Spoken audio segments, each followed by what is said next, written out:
Essa palavra, irmãos, eu estava em Campo Grande ontem, eu, Iraci, o Reuel, parte da equipe já chegou, parte da equipe está chegando.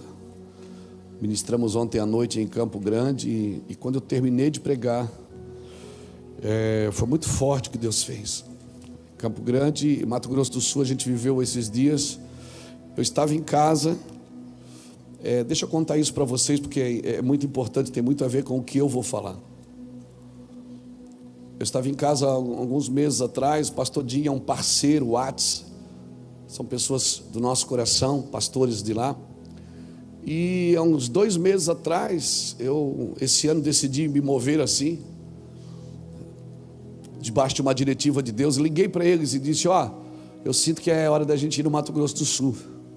Fazia uns 2 anos que a gente não ia. Foi o estado que eu mais preguei depois de Santa Catarina, em 2003 a 2008. Viajava de carro para lá, a gente ficava 15, 20 dias, lembra, Lapa? E a gente picava aquelas cidades todas ali, desde Mundo Novo, aqui na entrada do Paraná até Campo Grande. E aí eu liguei para eles prepararam 2 conferências grandes, irmãos. Foi coisas lindas que Deus fez lá. E lá em Dourados, eu comecei a perceber, eu tive uma percepção com as crianças. Acabava o culto, as crianças vinham conversar comigo, como vem aqui na igreja. Uma criança veio e começou a tremer na minha frente, olhava para mim assim de ladinho, assim, chorava, que a lágrima pingava. E me abraçava, e me apertava, e tremia. E depois veio outra criança, com os pais, claro. Veio outra criança, o menino, chorava, irmão, de soluçar. E quando a gente terminou a conferência, tinha uma menina lá de 9 anos com hidrocefalia, problemas mentais, cheia de tique. Os pais até botaram uma luva na mão dela, porque ela ficava assim batendo o tempo todo, né, amor? Uma menina, a família. Então, eu estou falando uma meia com uma luva, tipo, fazendo dela uma luva, e ela ficava batendo assim na mão para não machucar as mãos, e enquanto eu pregava, ela só ficava assim, problemas mentais. A mãe dela disse que depois que ela fala muito pouco, fala só o necessário. O médico disse que a medicina falou que ela morreria com 1 ano, ela já tem 9, que ela nunca falaria, ela está falando. Os médicos, eles trabalham com um diagnóstico que eles têm na mão, e estão ali para dar diretivas. Mas só que tem um sobrenatural por trás, né, irmão? Acabou a reunião, saí do altar. Quando eu saí, aí ela subiu com a mãe dela, que ela queria cantar com o Reuel. E aí assim, pegou o microfone, deu na mão dela. Mas a gente pensou que ela ia chegar do lado do Reuel, né, porque na conferência toda ela não falava, e ela começou a profetizar, né, Reuel? Irmãos, ela começou a profetizar, ela profetizou por 15 minutos. Ela dizia assim: não tenham medo, o fardo é leve, o fardo é leve. A glória de Deus, o final da conferência, a glória de Deus encheu aquele lugar. O Reuel olhava para mim, olhava para ele, e Iraci, todo mundo. O pessoal estava saindo para ir embora, voltou todo mundo. E ela começou a dizer assim, não foi? Eu lembro de uma partezinha que ela cantou na hora. Você está preparado? O impossível hoje Deus pode fazer. Ela falava assim, foi forte, gente, a gente foi impactado. E ela ficava: você está preparado? Eu botei isso no Instagram, tá lá. Dá para ouvir pouco, porque o som, eu já tinha desligado muita coisa. E ela ficou rodando e rodando ali. Você está preparado? O fardo é leve, o impossível pode acontecer, Deus vai fazer, e tal. E ficamos ali. Foi muito forte. Saímos dali e fomos para Campo Grande. Chegou em Campo Grande, o pastor Dinho avisou que não ia ter salinha para as crianças. As crianças tudo na frente. E eu estou tendo experiência com as crianças desde o primeiro dia da reunião. E a gente orando já, com as crianças chorando de soluçar. Elas se abraçavam uma com a outra e choravam. E o Senhor começou a me dar percepções sobre a próxima geração, sobre um preparo da próxima geração. O preparo da próxima geração. Aí aparece um vírus que diz que a maior dificuldade para esse vírus, a maior assim, facilidade de pegar o vírus são os anciões. E aí eu comecei a juntar uma coisa com a outra na minha cabeça aqui, que não para de pensar. Um pouco é Deus, um pouco é eu mesmo. E eu fiquei pensando, meu Deus, e Deus começou a me dar percepções com as crianças. E esse vírus quer matar os velhos. Não vai acontecer não. Os velhos não vão morrer sem transferir. Irmão, comece a orar pelas crianças. Comece a ministrar sobre a vida dos mais novos. Amém? Comece a ministrar. Louvado seja Deus. Estamos tendo experiências com Deus dentro da nossa casa com Samuel. Estamos tendo experiências com Deus, com as crianças. As crianças estão sendo ministradas, irmãos. Então eu quero falar um pouco sobre isso, sobre essa segurança que Deus quer dar a nossas vidas, para a gente aprender a lidar com isso no meio da nossa família. Hebreus capítulo 11.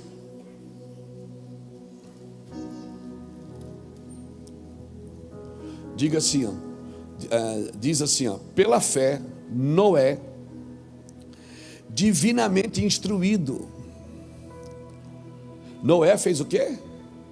Ele foi divinamente instruído das coisas que ainda não se viam, e sendo temente a Deus, preparou uma arca para a salvação da sua casa, pela qual, o que é que ele fez? Hebreus 11, 7. Não é? Eu não tinha falado o versículo? O que vocês estão rindo? Vocês se alegram? Hebreus 11, 7.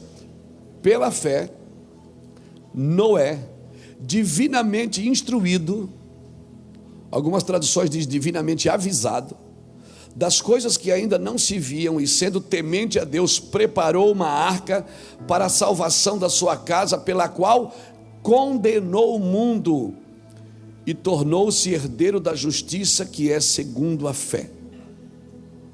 Eu quero usar esse texto aqui para a gente discorrer nas escrituras um pouquinho hoje sobre ser divinamente instruído. Nós nunca tivemos num cenário onde todo mundo quer instruir. Isso eu não estou falando do problema do vírus, eu estou falando da internet. Todo mundo tem uma instrução para dar, mas nós chegamos nos dias que nós precisamos ser instruídos divinamente, irmão, das coisas que estão por vir, e tomar decisões a partir da instrução divina. Amém? As nossas decisões daqui por diante, elas precisam estar debaixo de uma instrução divina. Estenda sua mão para cá, me abençoa. Eu recebo sua oração, recebo sua intercessão. Obrigado. Que o Senhor abençoe a tua vida, a tua casa. Ore por nós, ore por mim, pela Iraci, pelos nossos filhos, pelos nossos pastores, pelas nossas netas, genros e noras, todos que estão envolvidos no corpo de Cristo, todos os pastores dessa casa, pelos seus filhos, pelos seus netos. Ore por todos, irmãos. Sim, isso, glória a Deus. Obrigado. Quando eu li esse texto, Noé condenou o mundo. Como que alguém condena o mundo se Deus não me permite nem julgar? Como que alguém pode condenar? Irmãos, é que a tua vida, ela pode condenar a vida do outro só pelo teu comportamento. O teu comportamento pode condenar aquilo que está errado. Você não precisa acusar aquilo que está errado. Você não precisa apontar aquilo que está errado. A sua vida, ela é um aferidor de medida. Amém? Você condena o que está errado, não falando o que está errado, simplesmente, mas fazendo o que é certo. Quando você faz o que é certo, automaticamente você condena tudo que está errado. Quando eu li esse texto, eu fiquei pensando: como alguém pode condenar o mundo se eu não posso nem julgar? Deus me chamou para pregar justiça, não juízo. Noé era um apregoeiro de justiça no meio de um povo, de um cenário de juízo. Noé, ele era pregoeiro de justiça. Eu quero acreditar, eu não tenho como provar isso, mas eu quero acreditar que Noé pregava porque ele acreditava que alguém poderia se converter. que alguém poderia acreditar e ir com ele para a arca, porque Deus não falou que era só a princípio Deus não falou que a arca era para os animais, Deus falou que era para a família dele. Ele disse: vai inventar uma arca desse tamanho para minha família? Então peraí, ele começou a pregar, ele foi um pregoeiro de justiça, ou seja, a vida dele, não que ele pregou a Bíblia e disse: abra sua Bíblia comigo, não é isso, é que a vida dele, o comportamento dele, acusava tudo que estava errado. Irmão, quando Deus te chama para andar em justiça, a sua vida justa, a prática da justiça, ela condena toda a injustiça, amém? A prática, você não precisa, se um prédio está torto, você não precisa dizer para os outros que ele está torto, é só construir um reto ao lado. O prédio reto, ele automaticamente, ele mostra que o outro está torto. Se a minha vida, o meu comportamento de marido, de pai, de esposa, de filhos, se eu ando debaixo da mão do Senhor, debaixo dos princípios, irmãos, o véu foi rasgado, mas os princípios não foram rasgados. Sabe o que eu tenho visto? Muitas pessoas servem a Deus só para Deus usá-las. Muitas pessoas que eu ouço falar: se eu estou servindo a Deus, Deus vai me usar. Não, Deus não quer te usar, Deus quer te possuir. Amém? Mais do que te usar, Deus quer te possuir, porque usar, Deus pode usar qualquer um. Na Bíblia nós temos relatos que Deus usou um galo, usou uma mula, usou Faraó, usou Nabucodonosor, usou Dario. Ele usa quem ele quiser, porque tudo é dele, por ele e para ele. Agora Deus quer te possuir, Deus quer possuir você. Então não dá para servir a Deus só para Deus me usar. Eu vou para a igreja porque Deus vai me usar, daqui a pouco Deus vai me dar um ministério, Deus vai me dar um chamado. Irmão, chamado é uma chama que grita dentro de você, amém? Então eu não posso servir a Deus só por causa do serviço que Deus tem para mim fazer. E é por isso que hoje nós vivemos numa geração que trabalha muito para Deus e conhece pouco a Deus, que ensina sobre Deus, mas não conhece a Deus. Irmãos, uma pessoa que não experimenta a glória de Deus, sobra-lhe a triste tarefa de tentar explicá-lo. Uma pessoa que não experimenta a sua glória, não experimenta o seu poder, a seu favor, a sua intimidade, uma pessoa que não tem relacionamento com Deus e quer falar de Deus, sobra-lhe a triste tarefa de tentar explicá-lo a partir das suas teorias e não a partir de uma experiência com Deus. Por isso, irmão, eu sempre digo isso, vou dizer de novo: pregar a Bíblia sem a presença de Deus é como comer um livro de receita e achar que está comendo o alimento que está escrito ali. Não, querido, nós vivemos uma geração carregadas de informações, carregadas.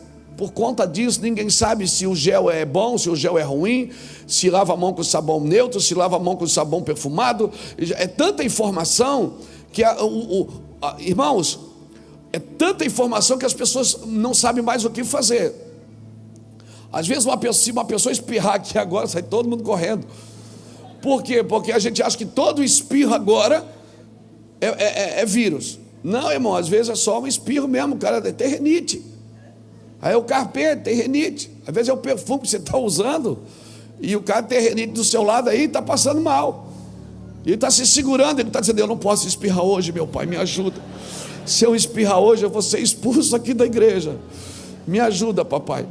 Não é? Nós viemos dentro do avião hoje. A gente veio, eu estava prestando atenção, estou ligado. E tinha um médico sentado do outro lado, falando que ele estava indo para Brasília, porque chegou um cruzeiro, não sei aonde, e com pessoas infectadas. Ele estava conversando com alguém do lado dele, e estava indo lá para... E ele falando assim, ele falando como um médico para o outro, e eu ligado aqui, doido para fazer uma consulta de graça ali. E ele falando assim: rapaz, isso aí eu tenho que fazer, pegar, pegou, a gente trata. E eu não sei para que esse alarido todo, rapaz, tira a gente do trabalho para fazer tanta coisa. E ele falando, eu digo: é verdade, senhor doutor, quase que eu falei, o senhor está certo, doutor. Mas por quê? Porque é tanta informação que a gente não sabe mais qual é o correto. Nós precisamos de homens que sejam divinamente instruídos por Deus, irmãos. Homens que ouçam a voz de Deus. Amém? Homens que, se Deus mandar ele construir um navio onde nunca teve um navio, onde nunca choveu, se Deus falar para ele, ele tem que fazer. Amém? Nós precisamos ser divinamente instruídos. Nós não somos divinamente instruídos. Nós estamos sendo, humanamente intimidados. Não somos divinamente instruídos, estamos sendo humanamente intimidados. Intimidados é uma geração medrosa, uma geração que tem medo de tudo. Para mim vai ser luta parar de pegar a sua mão, para mim vai ser luta parar de te dar um beijo, mas é só por uns dias, não dá. Como é que a gente vai viver num lugar desse? O medo se instalou nessa nação, irmãos.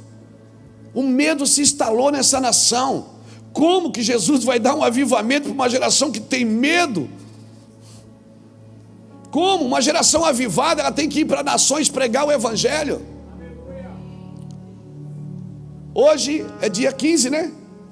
15, hoje, eu estava vendo aqui no telefone do Felipe, faz 5 anos, 5 anos,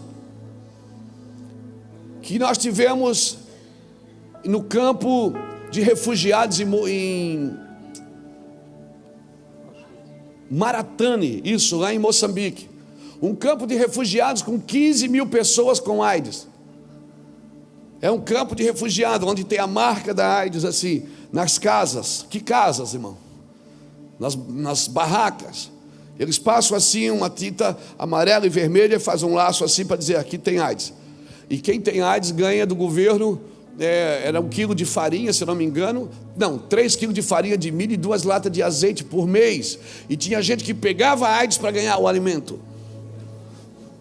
E nós fomos lá, ficamos lá, passamos 1 dia, 2 dias lá, fizemos cultos lá, cultos que duravam 5 horas, todo mundo com AIDS, 5 horas de culto, a baixa imunidade, todo mundo respirando o mesmo ar, todo mundo lá, irmão, nós já tivemos em lugares sinistros. Deixa eu falar uma coisa para você, passarinho criado em gaiola, ele pensa que voar é doença. É verdade. Nós estamos cheios de missionário Nutella. Cheio de missionário Nutella, irmão. Que não dorme mais no colchão na casa de ninguém. Nós estamos cheios de gente exigindo para fazer as coisas para Deus, com medinho.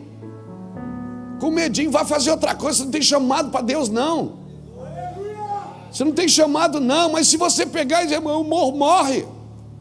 Você não tá, quem está vivo nunca morrerá. Não foi para isso que você entrou nesse exército? Vamos ajudar as pessoas, vamos servir as pessoas. O que eu quero tirar aqui hoje, mas veja bem, eu não estou diminuindo. Eu não estou aqui tentando diminuir o problema, dizendo que o problema não existe. O problema existe. Eu estou aqui dizendo, cadê os homens e as mulheres que vão aprender a ser instruídos divinamente e começar a construir algo a partir de uma palavra de Deus, não mais de uma especulação da mídia. Que vão construir uma vida a partir de uma instrução divina, de uma palavra divina. Vão construir para salvar sua família, para proteger sua casa, mas debaixo de uma instrução divina. Num campo de injustiça, você é um apregoeiro de justiça. Num campo de juízo, num campo de maldade, de corrupção, você é alguém que faz a diferença nesse ambiente. Aleluia. Damos instrução, passamos o vídeo aqui como você viu, porque é um trabalho da gente, a gente precisa instruir. Agora, irmão, sem pressão, sem pressão. Dá um aleluia. Glória a Deus. O Senhor quer nos possuir e não quer só nos usar. E eu oro para que o Espírito do Senhor nos possua nessa noite. Amém. E nos dá um coração coerente, um coração comovente pela situação, ok? Mas um coração coerente e consistente pela voz de Deus. Amém, querido? Um coração firmado na palavra de Deus. Um coração que está em chama por aquilo que está acontecendo. Aquilo não apagou a chama, e agora? Sabe qual é o nosso problema? Você já viu na igreja, quando a gente diz assim, irmãos, abra Apocalipse comigo. Todo mundo, ai meu Deus, Apocalipse. Ai meu pai, Apocalipse, Jesus da minha alma. Jesus está voltando mesmo, é verdade o que o pastor fala, é verdade. A gente lê Apocalipse Irmão, é uma revelação de Jesus. Você leu Mateus 24, você sabe o que está acontecendo. O amor de quase todos ia esfriar. E para contribuir com isso, não pegar na mão fica mais fácil. Para contribuir com isso, distância é mais fácil. O amor de quase todos esfriará, a ganância do homem ia aumentar, irmão. Irmão, tem gente que não está nem aí. Pessoas vão ganhar milhões com tudo isso. E o povo de Deus está perdido, andando de um lado para o outro, sem saber o que fazer. Leia, estude as Escrituras, irmãos. Era para nós estarmos agora com o violão na mão, nas ruas, e cantando, e aproveitando para pregar, para dizer para as pessoas: oh, vai morrer! Era para a gente estar evangelizando. Amém? Aleluia, é para a gente estar evangelizando. Você quer lavar suas mãos? Eu conheço uma água, é que lava a sua vida, não só as suas mãos, lava seus pés.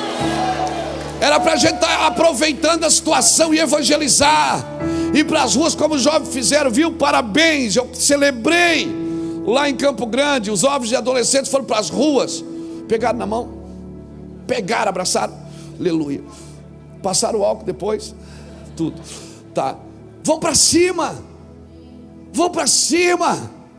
Glória a Deus, vai para cima, irmão. Aproveita que, irmão, um cenário de medo. Tozer falou isso. Nós precisamos de uma igreja corajosa. Num cenário de temor, se precisa de uma igreja corajosa, coerente, mas por favor, consistente, comovente com a glória de Deus. Nós precisamos fazer algo, irmãos. Aproveitar que está todo mundo com medinho. Vou evangelizar, então não vou ficar dentro, não vou mais para o culto. Não vai mais para o culto, vai para a rua. Fala para a vizinha, diz: olha, nós estamos indo na igreja, o negócio lá está forte, Jesus está curando, Jesus está...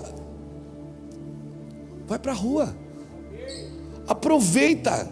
Se você está sendo divinamente instruído, irmãos, Noé vivia uma vida normal. Você lê lá, olha aqui, não, você precisa ler isso aqui, eu já preciso ler com você.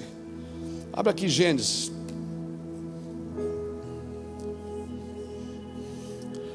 Noé capítulo 6, versículo 5. Vocês dão risada, vocês gostam, né? Gênesis capítulo 6, versículo 5. Podia ter um livro de Noé, não podia, gente? Gênesis capítulo 6, versículo 5 diz assim: viu o Senhor que a maldade do homem se multiplicara sobre a terra, e que toda a imaginação dos pensamentos de seu coração era má continuamente. Então arrependeu-se o Senhor de haver feito o homem sobre a terra, e isto lhe pesou o coração. Disse o Senhor, quem disse? Disse o Senhor.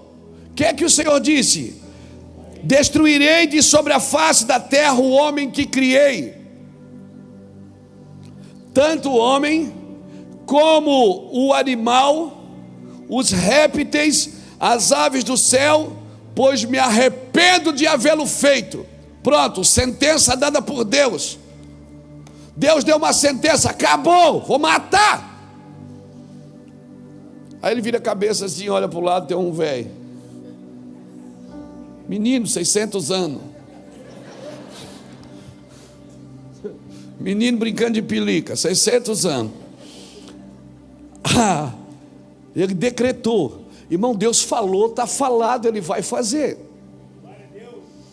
Aí ele olha para o lado, está escrito assim: mas Noé. Olha o outro versículo, olha o outro versículo que está aí, versículo 8. Bota o versículo aqui para nós, irmão. Deixa a Bíblia aqui, não tira ela nunca. Noé, porém, o Senhor mostrou benevolência. A minha tradução diz: Noé, porém, achou graça aos olhos do Senhor. Na palavra original desse texto significa: Noé, porém, fez Deus sorrir. Deus está irado, vou acabar com tudo, vou destruir tudo, acabou, não quero mais, pode mandar. Manda tudo lá, manda o vírus, manda qualquer coisa. Manda tudo. Aí Deus olha para o lado, mas Noé achou graça. Agora Deus tem um problema, porque Ele já tinha decretado. Como é que Deus vai voltar atrás, irmão? Quando a gente volta atrás, perde a autoridade. Primeira lição para a gente nessa noite. Quem disse que você não pode voltar atrás se o próprio Deus faz isso? Deus disse, agora eu tenho um problema, porque Deus tinha falado, agora Ele não pode fazer, porque Ele não vai destruir um homem só. O que é que eu aprendo aqui? Que o que destrói o mundo não é a presença do ímpio, é a ausência do justo. Não importa quantos ímpios tem na terra, importa quantos justos estão alegrando o coração de Deus. Não importa quantos ímpios estão produzindo impiedade, iniquidade, importa é quantos justos estão diante de Deus alegrando o coração de Deus. Deus já tinha decretado, Deus voltou atrás, e aí chama ele e diz, Noé, seguinte, eu vou fazer uma coisa, porque eu já falei, agora tem que fazer. Mas você, Felipe, sai daqui, porta lá, Felipe. Não espirra agora não, Felipe. A saída é ali, ó, filho. Não, fica aí, abraça o Felipe, ora por ele aí, gente. Você está me entendendo? Deus disse, vou destruir o homem que criei. Ele olha para Noé, Noé alegra o coração dele. Então ele volta atrás. Aí ele não pode destruir tudo que ele ia destruir. Ele não pode fazer tudo que ele falou, porque ele disse, eu vou destruir o homem que criei. Mas por causa de um homem, Deus recomeça. Deus está disposto a recomeçar por causa de um. Se tiver um justo sequer, um justo só se tiver um homem. Lá em qualquer lugar, se tiver um homem, eu não procuro um exército, eu não estou atrás de uma multidão, eu estou atrás de um homem que fique na brecha para que eu não destrua a cidade. Ei, se a cidade está sendo atacada pelo caos, cadê os homens de Deus que vão ficar na brecha por isso? Cadê os homens de Deus que vão entrar no lugar em Deus? É Deus, aqui não, Senhor, eu me coloco na brecha. Cadê os Moisés que quando Deus disse, vou destruir o povo, Moisés diz, arrepende-te, Deus, do que tu disseste. E Deus diz, tá bom, Moisés, não vou. Cadê os homens que vão se colocar na brecha entre a cruz e a espada? Cadê os homens que vão ficar na brecha, que vão entrar no meio e dizer, não, aqui não? Cadê os homens que são imunes?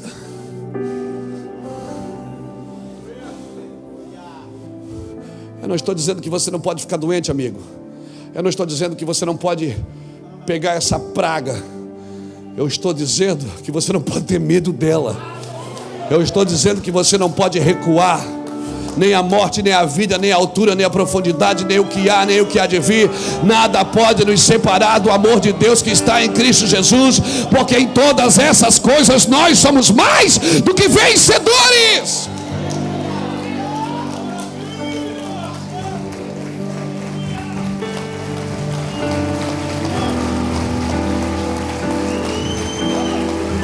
Glória a Deus junto que fica bom. Glória a Deus. Glória a Jesus. Você acha que eu não estou preocupado falando isso? Claro que eu me preocupo. Eu tenho filhos, tenho netas. Eu tenho uma mãe de 70 e tantos anos. Tenho um pai de 70 e tantos anos. Eu também me preocupo. Tem irmãos idosos aqui na igreja, a gente está preocupado. Agora, irmão, eu não vou ficar, meu Deus, e agora? Não, nós vamos para cima, nós vamos fazer música. Dá para criar uma música desse vírus, não? Vocês são compositores do Senhor. Houve uma instrução divina aí. Faz uma música. No meio do caos que nascem as pregações, irmãos. É no meio do caos que nasce. Os melhores homens que nasceram na Bíblia foram os homens que nasceram no meio do caos. É verdade, os maiores guerreiros nasceram no meio do caos, as maiores dificuldades. Sim, tem muito missionário Nutella, gente. Muito pastor Nutella, crente Nutella. Meu Deus, não, tenho medinho. Solta pipa na frente do ventilador. Nunca sabe o que é o cerol na vida. Nunca ralou ninguém. Nunca relou ninguém no ar. Solta pipa na frente do ventilador, irmão.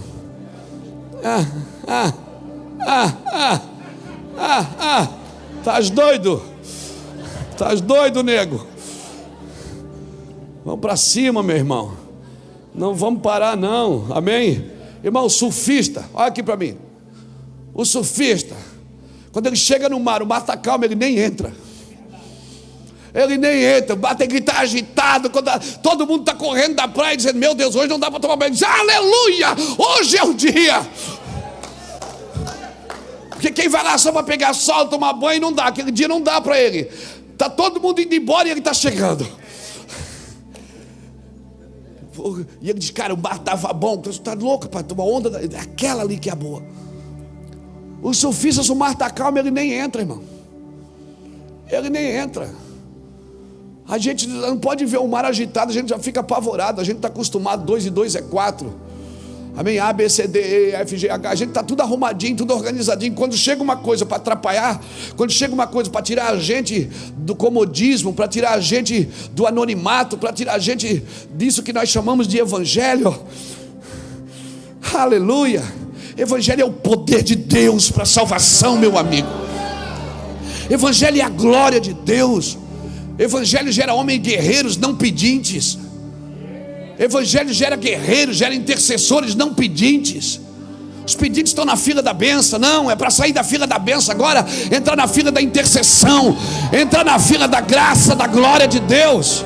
Amém? Solte os seus pedidos individualistas e vamos entrar em algo coletivo. A Itália é o seu alvo, a China é o seu alvo, o Oriente é o seu alvo. Amém? Amém? Glória a Deus. Se a gente aprender a lidar com o caos desde criança, irmão, lidar com a fome dos outros, lidar com a necessidade dos outros, lidar com a doença dos outros, quando bate um negócio desse na sua porta, isso não te fere, não. Se você está acostumado, né? Você está acostumado na guerra, você está acostumado na labuta. Quando bate um negócio desse na sua porta, você não labuta mais em causa própria, meu irmão. Você está envolvido nas coisas do Senhor, amém? O que alegra a Deus não é o rio, é a correnteza dele.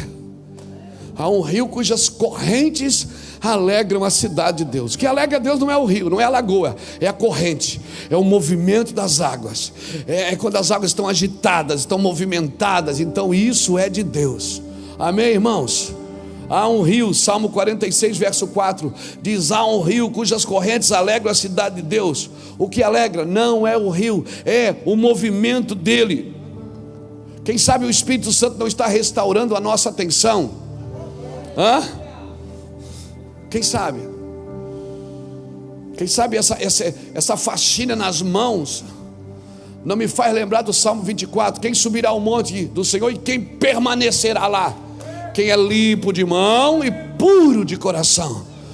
Amém? Quem sabe o Senhor não está permitindo algo externo para nos ensinar a pureza aqui dentro, o que é para se purificar aqui dentro. Quem sabe o Senhor não está nos ensinando. A diferença é que aqui fora a gente põe a máscara e aqui dentro a gente tem que tirar a máscara. Quem sabe Deus não está sinalizando, vamos ter instruídos divinamente nesses dias: Senhor, o que isso está dizendo comigo? O que isso está falando com a minha cidade? O que isso está falando com a minha nação? Você tem que, porque a hora que Deus falar, irmão, acabou. Separa tudo que está fazendo, entra dentro da floresta com machado, sei lá, e vai derrubar a árvore para fazer o que Deus mandou você fazer. Pronto, você tem um alvo agora, acabou. Acabou. Eu oro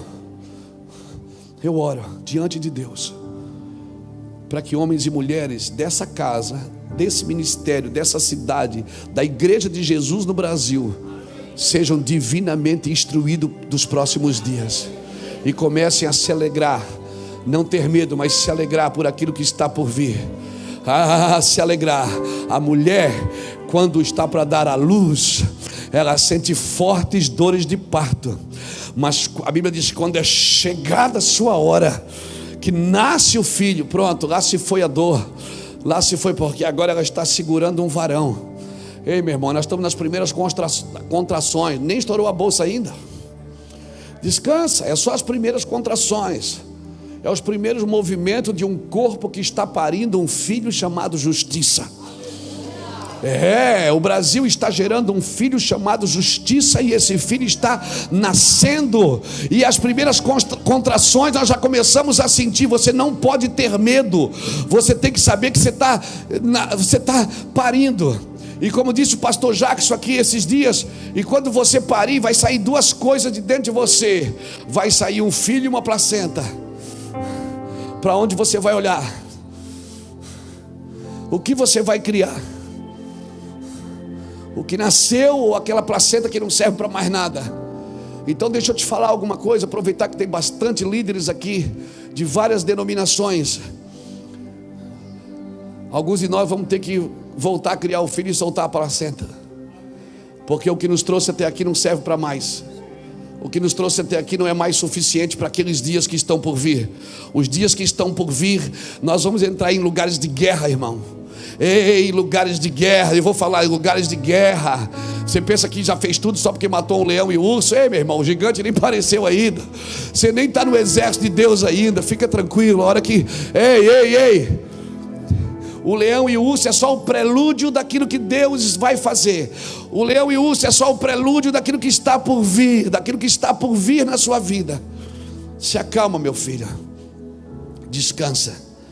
O Espírito de Deus, eu tenho uma convicção na minha vida, pastores, esses dias, que quando a gente foi, semana passada não estava assim tão auê aqui no Brasil, né? Começou essa semana o auê, né, Lapa? Eu percebi isso, mas uma coisa tem vindo no meu coração: o Senhor está restaurando a nossa atenção. O Senhor está chamando a nossa atenção para Ele. Amém? Então não se preocupe. Não se preocupe. Não se preocupe.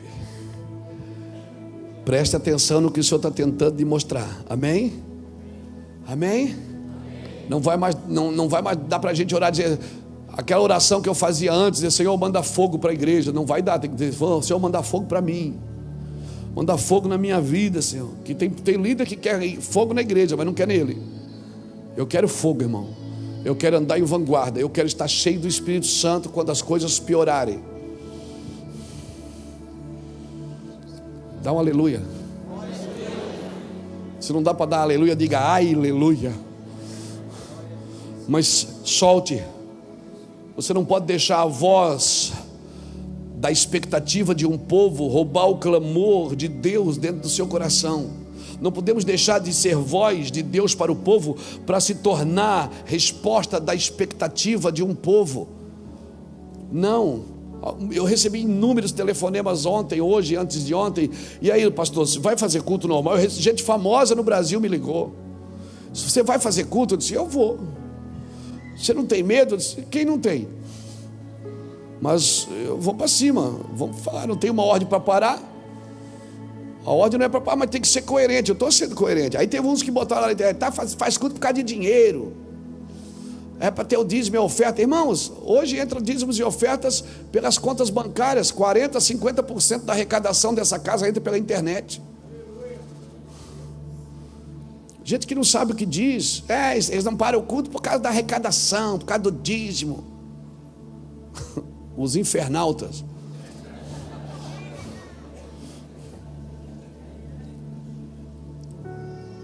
Você tem esperança no que está por vir? Eu vou perguntar de novo. Você tem esperança? Eu confesso para você que eu não ia pregar isso hoje. Eu estou fazendo uma série sobre a liberdade da libertação, mas eu creio que eu estou dentro do tema. Porque se Deus não te libertar do medo de você mesmo, como que você vai libertar uma geração medrosa? Você tem noção? Você tem esperança no que está por vir?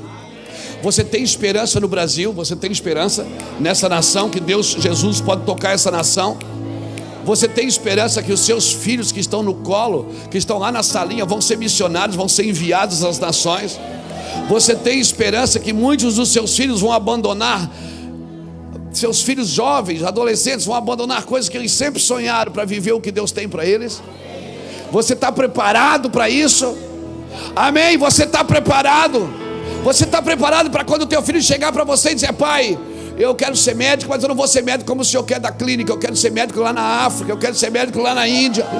Eu vou servir as nações que não podem pagar uma consulta. Você está disposto a isso? E você vai ter que ficar aqui trabalhando para mandar dinheiro para ele, para manter o consultório dele, para que ele possa atender de graça as pessoas. Você está disposto? Ei, eu estou falando com gente que tem esperança. Você tem esperança? Ou você não vê futuro? A esperança é a profecia do futuro, meu amigo. Você tem esperança nos próximos dias?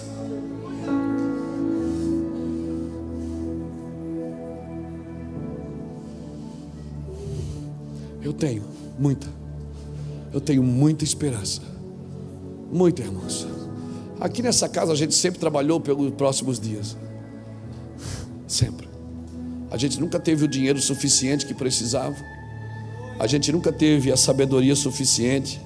Quantas reuniões a gente fez, depois a gente desfez e refez. E desfez de novo e refez de novo. Porque a gente sempre trabalhou pelo amanhã. Sempre trabalhamos por aquilo que Jesus vai fazer na sua volta. Sempre trabalhamos para a volta de Jesus. Nós nunca tivemos as condições suficientes. A nossa igreja, mas ela é de lado assim, parece um L. Nós nunca tivemos as estruturas suficientes para cuidar das nossas crianças. As estruturas suficientes. Nunca tivemos. Agora que está criando um jeitinho. Agora que está criando um jeitinho. Aí a gente diz assim: não, a nossa mente precisa mudar. A minha mente precisa mudar sim, mas o coração não pode. O coração tem que ser o mesmo de quando nasceu em cima de uma bicicleta, com uma caixa atrás, limpando sacolão para ganhar verdura, para levar para uma casa de recuperação, que a gente não sabia nem o nome de todos os meninos que estavam lá. Então, eu vejo o caos como uma oportunidade. Eu estou vendo o caos como uma oportunidade. Essa casa nunca teve o suficiente que ela precisou, mas nunca faltou. Nunca. A gente sempre desejou mais, fazer mais, construir mais, ampliar mais, enviar mais pessoas. Nunca tivemos essa condição. A gente foi sempre trabalhando, sempre tudo muito estreitinho, né? Nunca soltamos a caneta vermelha. Sempre foi a azul e a vermelha, azul e a vermelha. Mas isso nos doutrinou a depender totalmente do Espírito Santo. Isso nos doutrinou, irmãos, a depender totalmente do Espírito Santo. Isso nos doutrinou. Se eu fosse dar relatos, não só meu, mas de todos nós, se eu fosse dar relatos aqui, nós ficaríamos até amanhã contando testemunhos. De você estar em casa, de querer comer uma comida e não ter o dinheiro para comer, alguém passar na sua casa: pastor, eu queria te levar para jantar, queria que hoje a gente fosse comer tal. Eu olho assim para a esposa e ri. Deus, ele cuida dos detalhes quando você serve Ele. Então, como que você vai ficar com medo de uma coisa que está te roubando a paz? Tudo que te rouba a paz não provém do Senhor. Embora isso é profético, embora isso faz parte de um cenário profético, escatológico, não adianta você ler nas Escrituras e não acreditar no que está acontecendo. Mas por favor, não permita. Se você tem esperança, você tem esperança? Então você pode ler esse texto que nós vamos ler, 1 João, capítulo 3. 1 João, capítulo 3, versículo 2, diz assim: ó, amados, agora somos filhos de Deus, e ainda não se manifestou o que havemos de ser, mas sabemos que, quando Ele se manifestar, seremos semelhantes a Ele, porque assim como Ele é, você acredita nisso? Você acredita que você leu que ainda não se manifestou o que haveremos de ser, mas quando Ele se manifestar, então o veremos como Ele é? Você crê nisso? Você crê que você vai ver Jesus? Você crê que você vai conversar com Ele? Amém? Vai pegar na mão assim: Pai do Senhor, passou álcool, Jesus? Não. Vai ver na mão dele assim a abertura. Você acredita que você vai ver a cicatriz? Você crê mesmo nisso? Você acha que alguma coisa na terra pode te impedir disso acontecer? Se você não permitir. Então você pode ler o versículo seguinte, que diz assim, ó: e todo o que nele tem esta esperança purifica-se a si mesmo, como também ele é puro.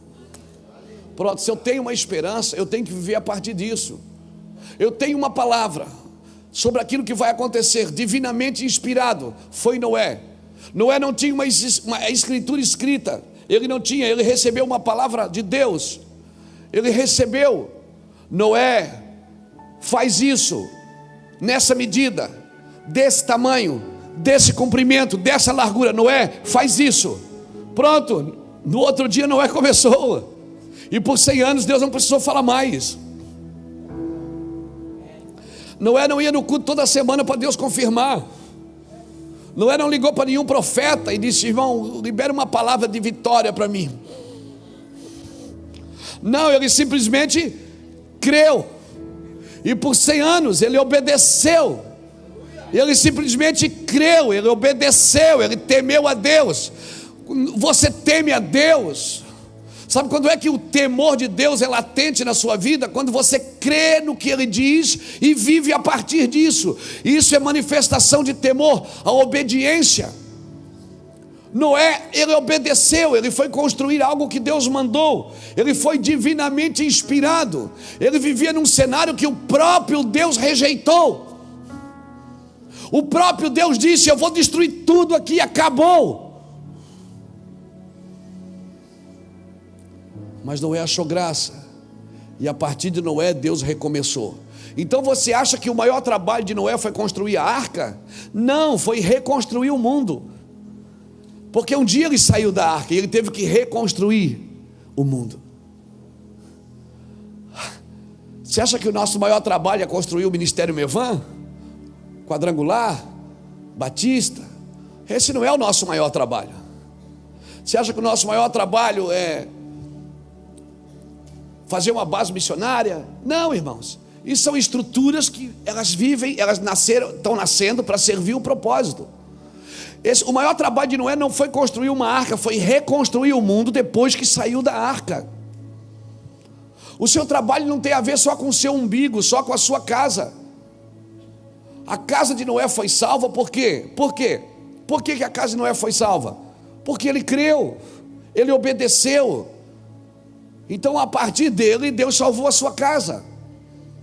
E perceba, eles eram em 4 casais.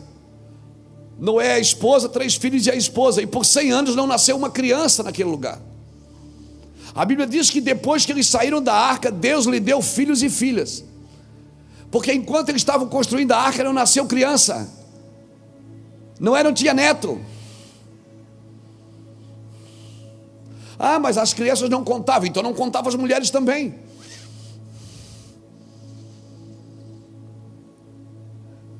Os filhos de Noé não geraram filhos.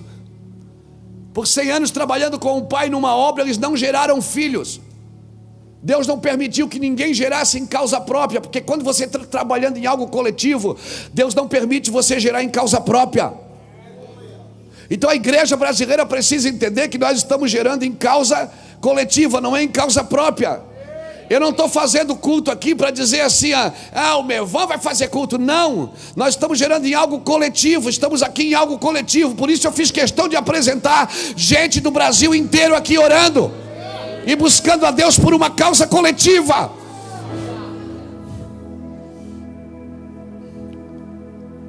O fato de fazermos culto aqui não tem a ver só conosco. Essas câmeras levam, amanhã de manhã você entra no nosso canal, tem 30 mil pessoas que já assistiram o culto, que vão ouvir, que vão sair das suas cadeiras de medo. Alguns já saíram, alguns já estão gritando ali na frente da televisão, doido para entrar. Mas tem uns que vão sair das suas cadeias de medo. Alguns vão sair, é verdade, outros não vão mais ligar o canal. Mas porque nós temos um compromisso de despertar, de trazer as pessoas à vida, de ajudá-las a tomar decisões proféticas, não patéticas. Sim, libertadores, boa essa palavra, libertadores. Somos libertadores. E a primeira pessoa que precisa ser liberta somos nós. Nós precisamos ser libertos. Os pastores, os crentes. Liberto do diabo? Não, Jesus já venceu Satanás. Ele venceu Satanás da cruz. O diabo não tem mais a chave da morte e do inferno. Jesus já venceu. Quando ele diz, o vencedor dar-lhe-ei, não é mais para você vencer. Você não tem que vencer o diabo, você tem que vencer você. Amém? Vencer você. Você que precisa ser vencido por Deus. Nós precisamos acordar, irmãos. Nós temos um poder dentro de nós, irmãos, que ainda não se manifestou, gente. Ainda, você leu aqui, ainda não somos aquilo que... Mas se eu perseverar, se eu trabalhar nisso, eu vou me tornar. Eu ainda não sou aquilo que eu nasci para ser. Está aqui, meu Deus. Somos filhos de Deus e ainda não se manifestou o que havemos de ser, mas está aqui dentro.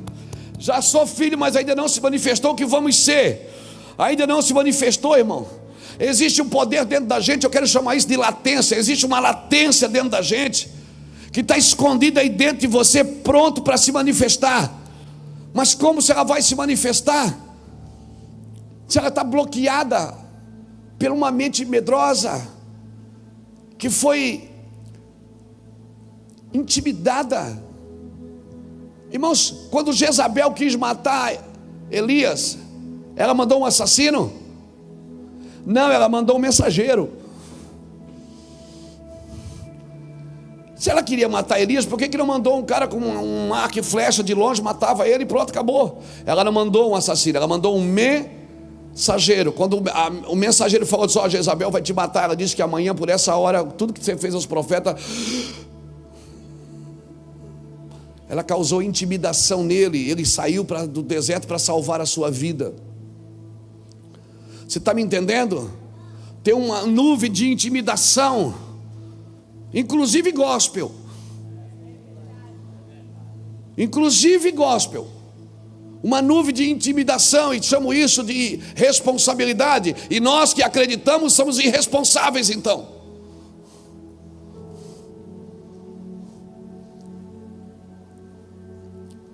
Irmãos, Elias comeu aquela palavra de Jezabel. Ele foi para o deserto, Deus foi atrás dele, mandou um anjo, dá uma comida boa para esse cara, mas leva uma comida boa. Ele comeu e voltou a dormir.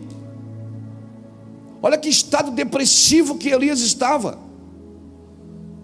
Pois o anjo foi lá e fez ele comer de novo. Ele comeu, daí ele caminhou 40 dias com a comida. Foi para dentro de uma caverna para salvar a sua vida. E Deus foi lá, ficou na porta da caverna. Deus não entrou não. Deus não entra nos buracos que você se mete. Deus ficou na porta. Se quer vir, vem aqui onde eu estou. Não vou entrar aí nesse fuzuê que você entrou não. E Deus ficou na porta e veio trovão, avivamento. Não, terra de Deus não estava. Deus falou no Cecílio. E Deus olhou para ele e disse: o que você faz aqui? Em outras palavras, quem te mandou vir aqui? Quem mandou você salvar a sua vida? Eu não te levantei para salvar a sua vida, eu te levantei para salvar a vida dos outros. Quando Deus te levanta, não é para salvar a sua vida. A sua vida já foi salva na cruz. Quando Deus está te levantando, é para salvar a vida dos outros.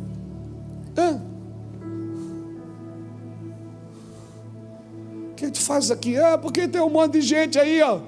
Jezabel diz que vai me matar, vai matar. Se liga. Tem 7 mil que não se dobraram a Baal. Você acha que eu chamei você sozinho aqui? Chamei não. Chamei não. Deixa eu falar algo para você, querido. A latência é uma possibilidade encoberta. São probabilidades que estão aí dentro de você que ainda não se manifestaram. Augusto Cury fala uma coisa interessante. Eu li um livro dele que falou sobre isso. Muito forte. Que a latência ela está submersa na sua consciência. Ou seja, dentro de você tem o mocinho e tem o bandido. Dentro de você tem o herói e tem o vilão. Tem o santo e tem o pecador. Você escolhe quem vai governar. E tem o medroso e tem o guerreiro. Quem vai governar? Quem vai governar, irmão? Quem vai governar, irmão? Então, por favor, não recue. Vá para cima nesses dias. Ah, mas eu até parei o jejum para não baixar a imunidade.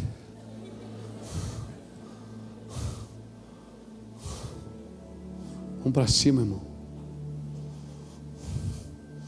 Eu conheço um cara que comia mel e gafanhoto e não baixava a imunidade. Lá em Maratane, né Felipe? 5 horas de culto. 5 horas de culto. Daí nós chamamos o pastor na frente, nós chamamos o pastor no cantinho assim, na casa dele, para dar uma oferta para ele, 300, 400 dólares, 300 dólares. Chamamos o pastor no cantinho para dar uma oferta para ele. Pastor, olha, a gente quer dar uma oferta para o senhor comprar, né, mantimento para a sua casa, para a igreja. Ele disse, não, dá lá na igreja, na frente de todo mundo. A gente está muito tempo orando por uma oferta. Aleluia. Ele queria que todos os irmãos vissem. Uau. Para dizer assim, viu? Vocês oraram, aconteceu.